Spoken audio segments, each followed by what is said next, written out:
Ladies and gentlemen, welcome to the evening session of the City Council meeting. The meeting is called to order. I'd like to ask our Deputy City Clerk to please call the roll. All council members are present. Would you please stand with me for the Pledge of Allegiance and then remain standing afterwards for a brief moment of silence. I pledge allegiance to the flag of the United States of America and to the republic for which it stands, one nation, under God, indivisible, with liberty and justice for all.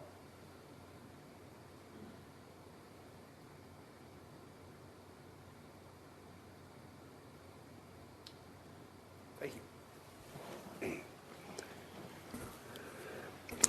All right. Staff, do you have any agenda changes? No, sir. Council members?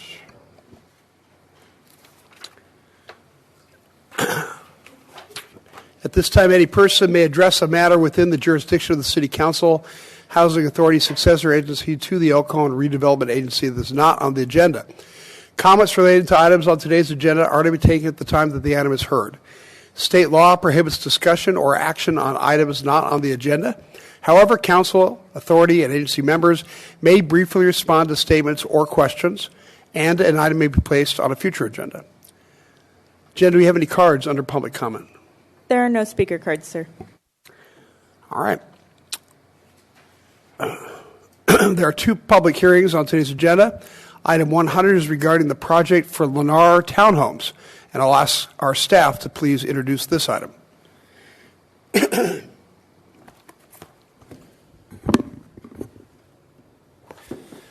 evening, Mayor and Council. My name is Mike Villione, Senior Planner with the Community Development Department. The item before you this evening is the Lennar Townhomes project. Project applications include a Site Development Plan Permit, or SDP, proposing a common interest project with 132 market rate townhomes, and a tentative subdivision map proposing a one-lot subdivision with a homeowners association or HOA.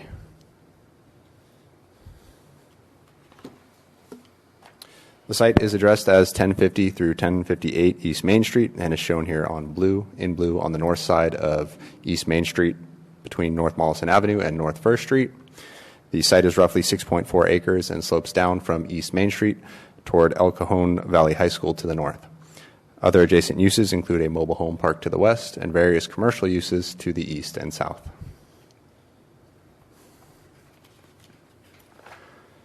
The property is designated general commercial in the general plan and is zoned general commercial with the mixed use overlay. These designations allow for residential development up to 40 dwelling units per acre with no commercial development requirement.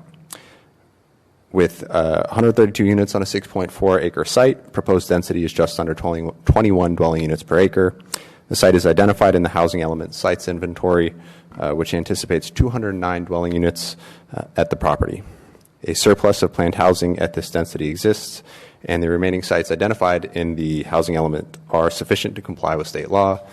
The project can therefore be found consistent with the general plan. The site plan includes 23 buildings in two distinct formats called carriage townhomes and rear-loaded townhomes. These buildings contain a total of 45 two-bedroom units, 70 three-bedroom units, and 17 four-bedroom units. Units range in size from approximately 1,200 square feet to 1,900 square feet and universally include a two-car garage.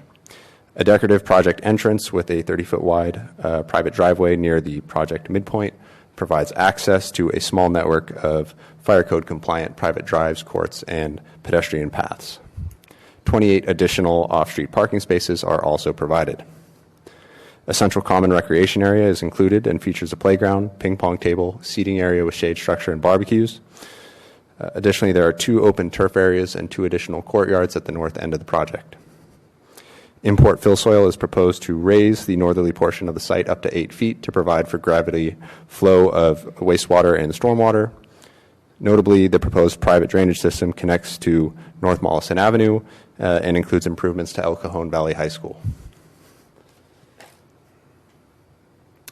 This slide shows the carriage townhomes with drive aisles located between the buildings. These elevations face outward towards the east and west. Buildings are contemporary in design and incorporate stucco, horizontal siding, and board and batten siding elements in whites and grays with muted blue, green, and brown accents. All project buildings are 3 stories with a maximum anticipated height of 37 feet 10 inches, measured from grade. The height limitation for the project is 45 feet, except within areas within 100 feet of the adjacent mobile home park, which are residentially zoned, where the height limit is 35 feet. The applicant is requesting administrative relief for the building height within this 35-foot area. Also note, however, that the carriage townhomes include hipped roofs that slope down toward the left and right elevations to reduce overall building bulk along lot lines. The rear-loaded townhomes are shown here as seen from the project interior. Structures are well articulated and visual interest is enhanced across all elevations with additional architectural details such as foam trim banding and windows with decorative trims and sills. Pitched asphalt composite shingle roofs are proposed across project buildings. However, a condition requiring cementitious roofing is included to ensure community appearance is enhanced over the long term. In order to facilitate project design, the applicant requests relief from mixed-use overlay standards, which City Council may grant if project appearance and adjacent uses are not adversely affected. The application proposes reductions to the off-street parking rate and certain drive aisle dimensions, upper floor transparency, and frontage activation features, which are design requirements, and increased building height. Staff believe that these requests will not result in negative impacts to project appearance nor burden adjacent uses, as detailed in the agenda report findings. Critically, the site plan includes increased setbacks, a landscape buffer, and hipped roofs for the 37-foot 10-inch tall structures in the 35-foot height limit to soften building massing. Similarly, the application proposes 292 off-street parking spaces where 307 are required. The proposed off-street parking rate is consistent with recently approved townhome projects, including 300 El Cajon Boulevard, and the sustainability initiative policies encouraging reduced parking rates in the mixed-use overlay zone. Note also that bicycle racks are proposed and on-street parking is available on East Main Street. On July 16, 2024, Planning Commission held a duly noticed public hearing. In addition to the applicant, there were 2 public speakers. One speaker highlighted concerns regarding parking. The other speaker cited potential business and neighborhood revitalization benefits. Planning Commission expressed support for the development of the long vacant property and ultimately voted unanimously to recommend City Council approval.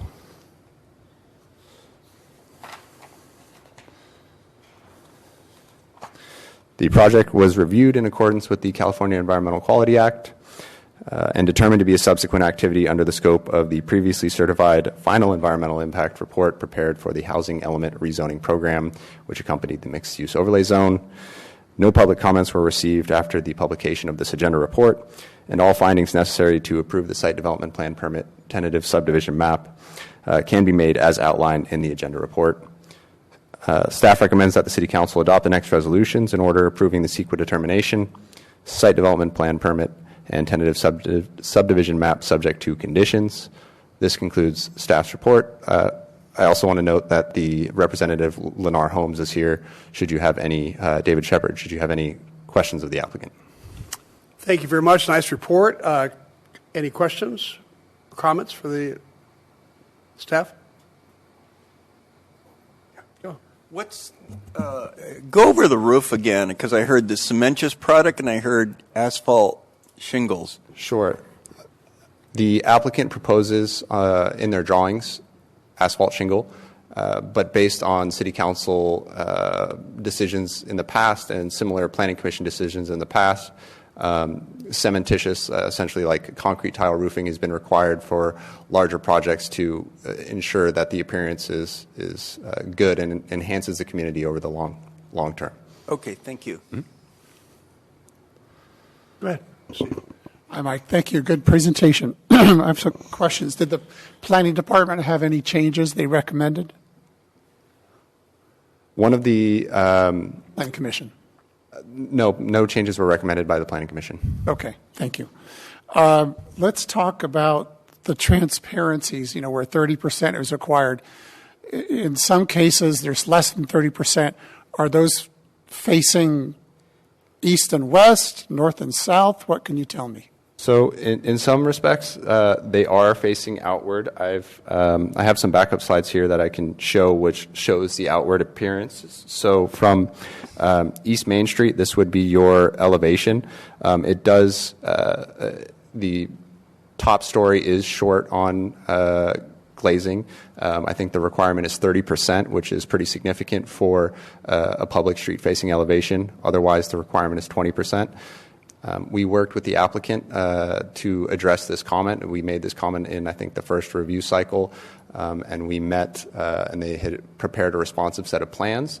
And it was clear, looking at the revised plan sets, that to force the additional glazing didn't necessarily improve the overall project appearance. But again, the applicant is here, and he can probably speak to the sort of design aesthetic that they're going for. But in terms of what appears outward, so in this elevation, you have the rear-loaded townhomes. On the bottom right, that's what you would see from East Main Street. The top left is what you would see along the east and west elevations.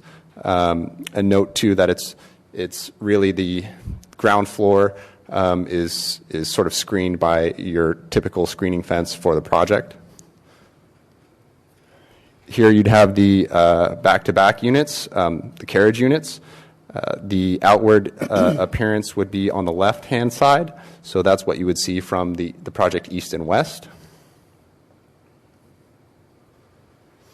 And then this is the 6-unit rear-loaded, which is at the north end of the project in various orientations.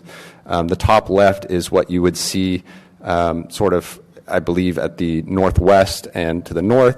And then on the bottom right, that elevation also faces to the north. Okay.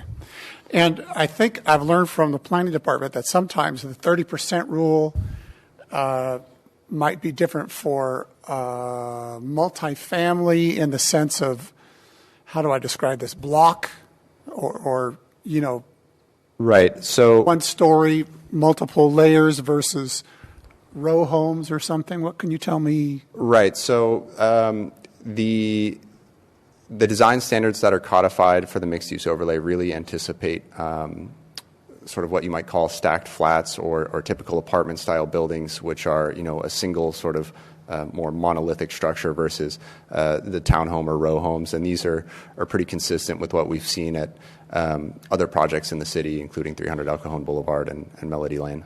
Yeah, okay. Let's talk about parking for a second. Are there any rules to prohibit residents from using the garages as storage spaces, thus necessitating them to put their car somewhere else? Yes, standard conditions for the Homeowners Association and Common Interest Developments in the city of El Cajon typically include a prohibition on using the space for anything other than garaged parking. So yes. So that would be a code enforcement thing, or really an HOA enforcement first. It's and an then HOA if that's a requirement. problem, then a code enforcement thing. It's primarily the HOA's responsibility to enforce that requirement. Okay, sounds good. Now, you had one of your first slides was kind of a layout, maybe the very first slide, kind of a aerial view of the project. Oh, there it is. Go back one. Nope. Keep going forward and stop. Okay. For this discussion, I'll say that the vertical lines, I'm going to call them arterial driveways, and I think they're like 30 feet wide or something like that. They're minimum 24 feet wide. Okay. And then the side things where cars go into to get into the garage, they're anywhere from 16 to 20 feet or something like that? That's correct. The actual paved driving surface of the east and west, we would call them courts, the dead ends, range between 16 feet and 20 feet. The only ones that are 20 feet are the ones that are necessary to provide fire department access for turnarounds. Got it.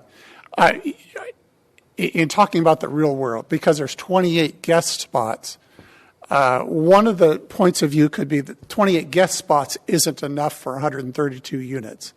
Another point of view is not all the guests use the spots at the same time. Maybe for major events, holidays, things like that I've come to learn. So the practical thing would be if somebody said, hey, come visit, they would probably say, just park in front of my garage. But even if that happened, we could still get emergency response in through, because they're 16 feet wide, up to 20 feet wide. Am I thinking correctly? If they do this, I still have emergency access. Is that? That's correct. So the 16-foot wide streets aren't necessary at all for fire department access. Those are within 150 feet, which is the dimension of a hose, from those sort of that circular square central drive. Right. And let's talk about the west side facing the mobile home park for a second. Mm-hmm. I think I saw that you set the project back an additional number of feet so that wasn't right on top of the mobile home park. What can you tell me about that?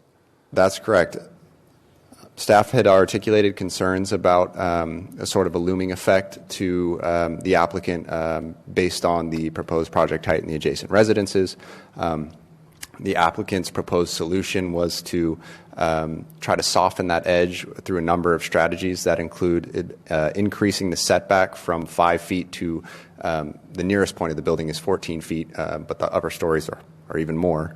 And then also providing for sort of a retaining wall, which includes landscaping to face the mobile home park, and then the site screening fence to create a softer transition. And then I had previously referenced the hipped roofs, which essentially slope downwards from the ultimate peak and kind of shrink the building as it approaches the lot line. Yep. Okay. So they could have gone as close as 5 feet by code, but you asked them to go back to 14 feet so they're not right on top of the mobile home park. Correct. We had asked them to update their project design to consider the impacts to the neighbor, and this was actually their proposed solution. And on the west-facing side, are there any porches or any of those kind of things? There are upper story decks, which you can see in this image. So the ground floor is essentially an entry. The upper story is the required private patio space, essentially, for the unit. Otherwise, there's not a whole lot of accommodation on the back end without narrowing the required drive aisle widths and so forth. Did you receive any comments from residents of the mobile home park about this design related to their? We received no public comments other than those at the Planning Commission hearing. Okay. I think that covers all my questions. Thank you. Thanks. Steve, anything? Phil. My name is Phil. Nice to meet you. Nice to meet you, Mr. Mayor. Steve took all my questions, but I do have one. Is there a gate in the front entrance? The project is gated, yes. Okay, thank you. Michelle? Okay, well, thank you very much. Appreciate Thanks. that. Do we have any speaker cards on this item? There are 2 speaker cards. The first speaker is David Shepard.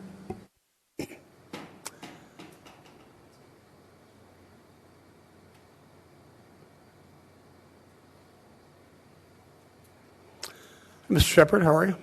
Very good. Good evening, Mayor, Council members. David Shepard with Lennar Homes. Just wanted to come here briefly and say thank you to you and your staff for allowing us to come in, bring this forward. We're really excited to be in El Cajon. This is our first time here. So I just want to tell you a little bit about Lennar. We take a lot of pride in the communities we build and working with the neighbors, and we've done that here. We've had conversations with the mobile home park. We've had conversations with the businesses on the east edge, and also with the high school immediately north of us. And there have been healthy, good conversations. We're excited about. We think this is going to revitalize the neighborhood and be part of the catalyst for what the city's vision is for Main Street, and we're happy to be a part of that. Workforce housing is really an important thing throughout San Diego, and especially here in El Cajon. We're happy to be able to provide that. That's really what we're trying to do with this new community here. Again, very excited to be here. Home ownership does a lot for pride in the community, and we feel that's going to go a long ways with this proposal. Very briefly, we're balancing the need for what the community needs with thoughtful planning and design. Mike did a great job describing everything we've done and working with staff and, again, the neighbors and consideration for our neighbors. New market rate, for sale housing, really trying to make them attainable.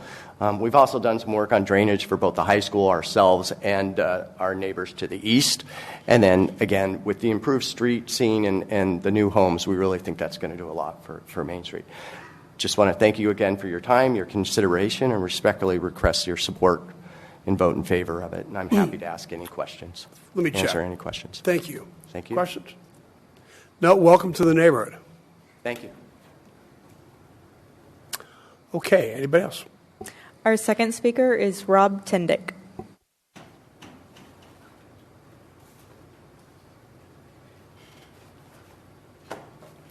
Hello, Rob, welcome. Thank you. Good evening, Mr. Mayor and Council. My name is Rob Tendick. I learned about this project actually from a patient of mine. I'm a physical therapist. I own and operate a physical therapy clinic on Greenfield, just a couple of miles down from where the project site is. And I was excited to hear about some new houses coming to the area because, if I were honest, sometimes it can be difficult to attract good, talented therapists to the area. So I like the opportunity for new housing options close by. And finally, I also like that they're for sale because, as a homeowner myself, I understand the pride of home ownership. And I think it would be good in the continuing revitalization of that part of Main Street. Thank you. Thank you. There are no other speaker cards. Okay. I'll bring it back to City Council. More discussion, or somebody like to make a motion? Yeah. One thing I think we should do, and it's something we've been doing for about at least 20 years, is require a cementous roof on the size of development. It really adds to the value, and it looks really good, and it lasts, a long time, 40 years or even 50 years, rather than have a composition shingle roof. And this council's been pretty consistent in large projects in requiring that. If I might interject, the draft resolution does include a condition requiring that. I'm sorry if I was not clear. Okay, great. You read my mind. Thank you. Yes. Steve? Condos are great. We had somebody here 3 weeks ago that talked about apartments, and they said there was no market for condos. The difficulties of multiple owners on a parcel. So it's great to hear that you've made this work somehow. That's good for the community. As the speaker said, home ownership is great, and I think that's fantastic. I think it's an improvement in the neighborhood. I think I read the drainage is going back towards El Cajon Valley High School all the way out to Mollison, I think it is, which is a big improvement. And then we've got some improvements out on Main as well. It's a great development. That thing's been sat vacant for probably 40 years due to just circumstances. How long did it take you to go from when you said, okay, this is our property, to where we're at today? Do you have some thoughts? So we started discussions with the property owners about a year and a half ago, and then went through a due diligence process where we had some conversations with staff and investigated ourselves with our design professionals. Then came forward. We made our first submittal to city staff in early December, and here we are today. So about a year and a half, but not much of that time was spent in the formal application process. City staff laid out for us during due diligence what we needed to do to meet a certain timeline, and they made commitments to us, and we followed. They told us, if you do the following, we can get you in front of council by this day if you do the following things, and we were able to work collaboratively with staff and get there. That's real credit to you and your staff for following through that commitment, because that doesn't always happen. That's good to hear. Years ago, Andy Puzder was the CEO of Carl's Jr. He said, if I have two bare lots of land, one in Texas and one in California, I can be open and getting my first dollar through the drive-through in 6 months in Texas. And it'll take me at least 2 years to get to that point in California. So it's great to hear that we're moving this quickly. as well. I'm sure you're aware we don't have any development impact fees here in El Cajon. And on 132 units, that's a little over $3 million that you would pay in any other city around us. Yep. So that is a gift from the taxpayers of El Cajon to say we want to see more developments like this in the city, and we're very pleased that you have chosen us and hope you do again. Thank you very much. We're excited to bring the community to fruition. Dave, thank you so much. I think this is a perfect project for El Cajon. We've said for a long time, market rate condos are exactly what the city needs, not only for the exact reason that our speaker said that was looking to attract more employees, good employees, but I'm a product of being able to buy a townhome, and townhomes allow you to move up in life. It allows home ownership. I think the median home price in El Cajon is $979,000. That's for a single-family home. And condos allow you to move from lower class to middle class to upper middle class, and maybe upper class one day. And without that step in the ladder, it's very difficult to skip a step to get that massive down payment. And I'm a product of that, of being able to buy a condo. We need more homes built. The state says we need more homes built, although I would argue that they're not doing too much to help us do that. But this kind of development is exactly what we need. It increases our property taxes without having to raise other taxes, so we can continue funding police and fire. Homeowners help improve the economy. We have 132 more homeowners, households spending money within El Cajon, going to our restaurants, going to Target, going to Walmart. It overall is going to improve the blight of an empty lot that sat there, as Councilmember Goebel said, for 40 years. So we thank you for coming to El Cajon, and like Steve said, we hope you look for more lots and continue transforming our city. So thank you. Excuse me, sir. We did receive one more speaker card from Kathleen Short. Sure. Come on up, Kathleen. Hello? Hi. I was just wondering what, when it says provides new market rate, I live in the condos that are on the other side of the mobile homes, and so we look right on that field. I was wondering how is it going to affect the prices of our condos? Staff, you want to address that? And also that there's not that much parking on Main Street there, because all the big rigs that live in the mobile homes, they park there. We don't analyze how one project may have an economic impact on the others. We do know that this will be a large infusion of capital into the community, and so we can imagine that there are going to be some other redevelopment projects in the area. Typically, when redevelopment occurs, the tide raises all boats, and so this should have a positive effect. You know, and I think in a city like El Cajon, National City, Escondido, that has older sections, some blighted sections, this is the best way to improve the overall quality of the city, which raises all property taxes. So I have a feeling that this is only going to make your property more valuable, not less. Gary's an expert. So. Yeah, I worked for the assessor as an appraiser for 34 years in charge of the southern half of the county. And my experience has been new development usually enhances the value of older developments in the area, and people start fixing up their homes. And in a pinch, when we're looking for comparables, we might go over that new development, use that as a comparable, and with a adjustment for size and quality. And I think that the lenders like seeing new things going into a community because it means it's growing. That's a really good sign. So people don't invest millions of dollars in a place that's in decline. So I think that's gonna. My personal opinion is that will enhance the value of the nearby condos. Steve? Your comment about the big rigs on Main Street, that concerns me. I'd like to hear more if you would like to share.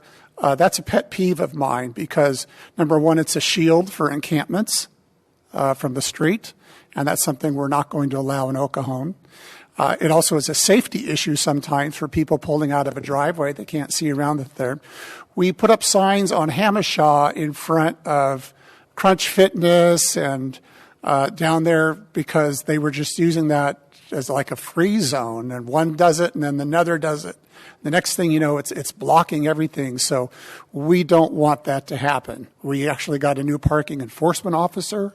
So we really don't want big rigs on Main Street, on Broadway, on Hamishaw. That's not the place for big rigs to be parked in our city. So you could ask a city manager, you could get in contact with me through our city website, but I would support you if you want to not have those on your street. Yeah, and I would also encourage you to download the City of El Cajon app. It's called My El Cajon. If you have a smartphone, you could submit issues like that on the app, and it'll get our new trained parking ticket person to get out there and begin the process of getting those trucks where they need to be. So, yeah. In council, typically we've noticed that big rigs park in areas where they're not blocking a business. And so we've seen trucks parked in front of here because it's just a big open field. As development occurs, that will probably just naturally discourage some of that, as well as some of the homeless encampments that have popped up along that fence line. Okay. Was that the end of public comment? Yes, that's the last speaker card. Okay. Anyway, I bring it back to council. Were there more comments? I think we need to motion for close the public hearing. Is that correct? Point of order? Yeah, if you're ready to make that. Is there a second? Second. Please vote. Motion carries by unanimous vote. Congratulations. We got to vote on the. We need to vote on the. Yes, you're right. We got to vote on the rest of it. Do we need individual motions, or can we put them together? Preferable. Okay. So I'd like to make a motion to adopt the resolution approving the CEQA determination. Make a motion to approve the site development plan, permit number 2023-0009, and motion to adopt the resolution approving the tentative subdivision map 2023-0011, subject to conditions. Second. Please vote. Motion carries by unanimous vote. Now, congratulations. Now, congratulations. Okay.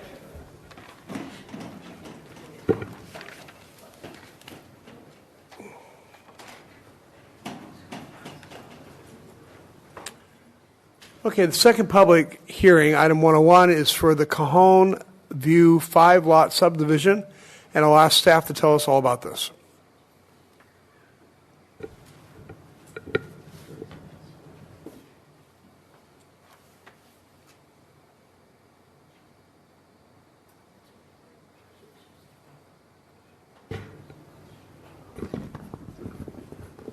No applicant tonight? I'm sorry? No applicant tonight? Apparently not. Yeah. Okay. All right. Good evening, Mayor and City Council members. My name is Spencer Hayes. I'm the Associate Planner in the Community Development Department. The second item for your consideration tonight is the Cajon View 5-lot residential subdivision project. The project includes a specific plan for alternative access other than from a public street, so through a private road easement, in order to access the proposed 5-lot residential subdivision. The site is within the low density general plan land use designation and has a consistent zone of RS14, which is residential single family 14,000 square foot zone. The site is also within the hillside overlay, which establishes requirements for the creation of slopes and for grading. Consistent with the California Environmental Quality Act, or CEQA, an initial study was conducted and resulted in the proposed mitigated negative declaration. And it should be noted that the El Cajon Planning Commission and City Council approved very similar projects both in 1980 and in 2001, and those were subsequently expired. The 2001 approval was nearly identical to the item before you tonight.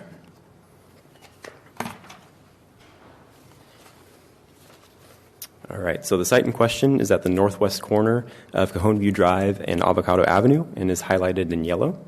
The project area is roughly 2.45 acres and is surrounded on all sides by single-family residential uses. The site is relatively constrained, consisting of moderate to steep slopes and numerous rock outcroppings. Due to the grade difference, it would be challenging, if not impossible, to take direct access from Avocado Avenue. And so the specific plan proposes access through Cajon View Drive, which again is a private road easement and is not maintained by the city. And then one final thing to note is that the southerly project boundary coincides with the city limits of El Cajon. And then just to get a better sense of the topography, here's a street view from facing north on Avocado Avenue. I'd like to also note that the proposed conditions of approval require easement and maintenance agreements to be reviewed by Community Development and the City Attorney's Office for ongoing maintenance and access into the subdivision. And so here's the subdivision map exhibit. Notable aspects of the proposed design are the improved entry on Cajon View Drive, which would be, again, improved to city standards. It also includes a tiered stormwater retention system. The private street labeled on the exhibit as Street A extends along the westerly project boundary and terminates in a circle drive at the center of the residential lots. Utilities would be run through that private street. The dwelling footprints here are shown for reference only. Future development of those sites would be subject to approval of a building permit for the single-family homes, and those would be reviewed in conformance with our objective design standards and development standards in the zoning code. And then finally, the average lot size is 14,548 square feet, which meets the averaging requirements for this zone. Again, pursuant to CEQA, the initial study was conducted and resulted in the proposed mitigated negative declaration, or MND. I would just want to briefly summarize the mitigation measures.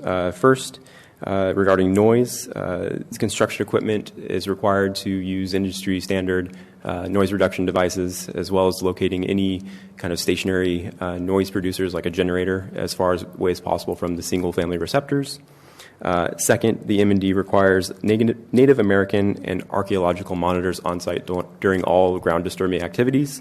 And further, it requires implementation of a data recovery program for any Native American or cultural resources that are found at the site.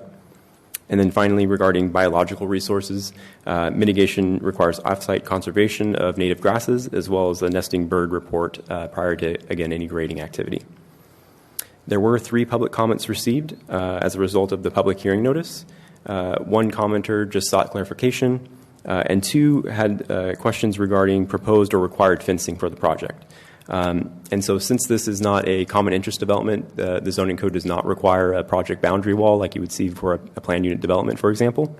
Some walls are necessary for retention of soils and for the proposed stormwater features, but again, a project boundary wall is not proposed and is not required by the zoning code. Individual property owners could maintain up to a 6-foot wall in conformance with the zoning code standards in the future. So when those individual sites are developed, more than likely a project boundary fence or wall would accompany that building permit.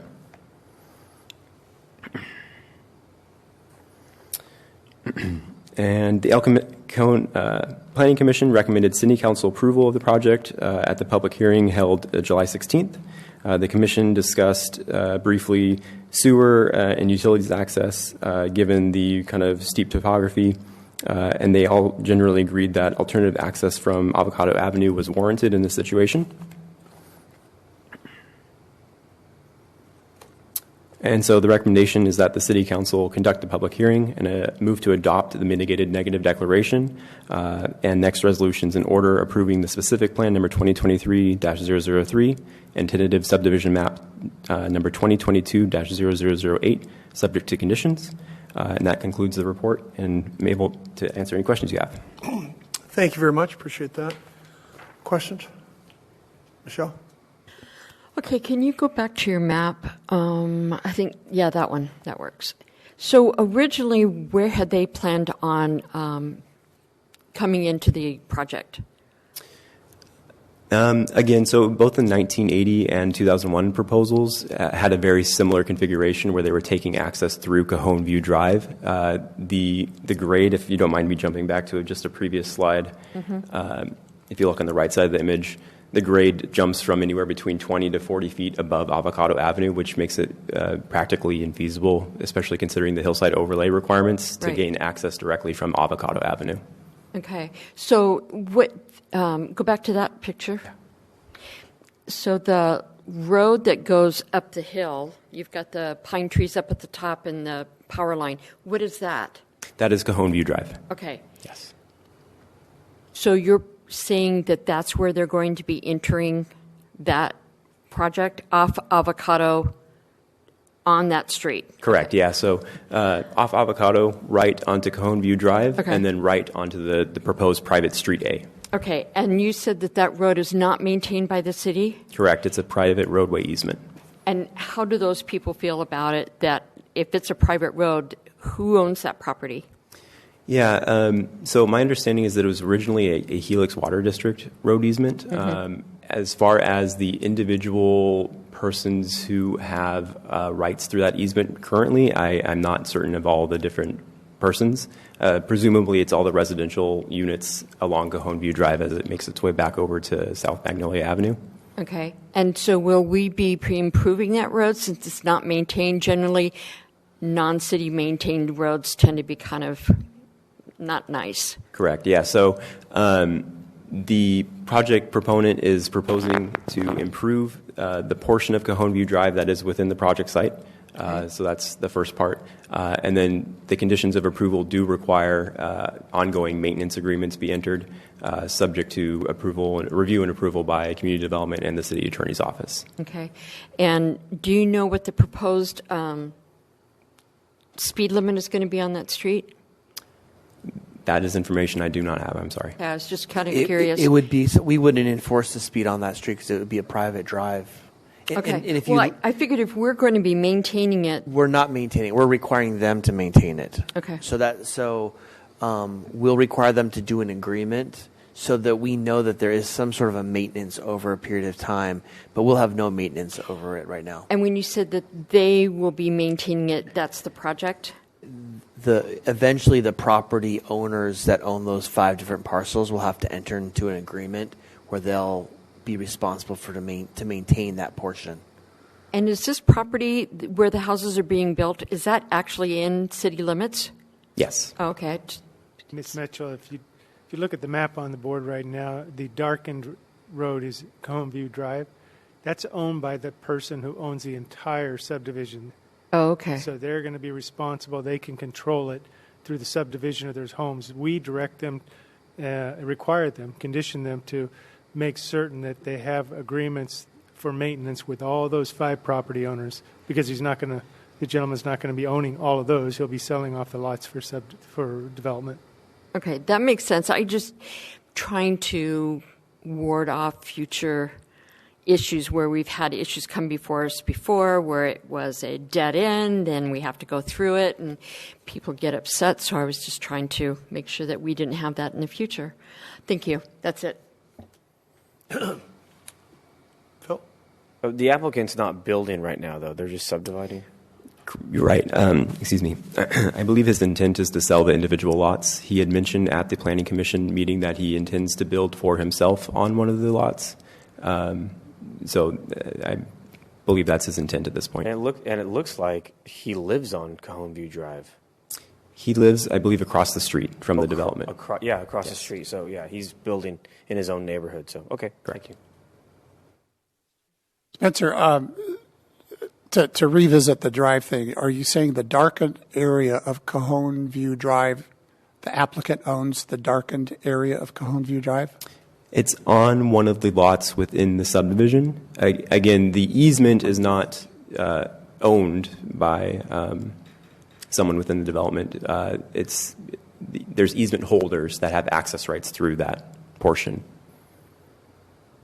So to Ms. Mitchell's comment, I guess there's a developer in town who apparently owns half the road, and there's a former city official who owns the other half of the road, and they have discussions about who's going to maintain the road. And so I'm trying to figure out, would these 5 people say, hey, you guys, you need to fix the road because we don't own it. We only have an easement.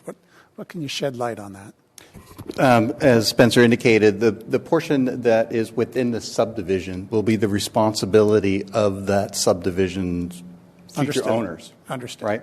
So all that will be under a maintenance agreement and built to specific standards approved by the city engineer and then maintained. Anything beyond that on Cajon View is in the responsibility of all those other owners to the west. Yes. The responsibility only lies with the future 5 owners of these lots. To the portion that's off of Cajon View. That's only the within the subdivision boundaries that you see on the map. Yes. Okay, thank you. And let's talk about the bluff, because that's just down the hill from where we've got an emergency declaration going on. What can you tell us what they're going to do to not be the next emergency? Correct, yeah. So you'll notice there are a handful of small retention basins throughout the individual sites. So that would definitely help with any sort of erosion. Any hills that are created or any grading that occurs that creates a hillside, our ordinance requires that to be landscaped. And so you'll see in the conditions of approval, landscape documentation package is required for those hillsides, which again would help with stability and erosion. That's private property and all the way down to the street and not our responsibility. Correct, private property. Okay, thank you. Anybody else? Okay. Do we have any speaker cards on this item? There are no speaker cards, sir. I think we're set. Thank you very much. Okay, I'll bring it back to the council. Anyone else have anything to say? I can make a motion. I'll make a motion. Sure. I'll adopt the resolution adopting the mitigated negative declaration, and another motion to adopt the resolution approving SP 2023-003 and TSM 2022-008 subject to conditions. Second. Please vote.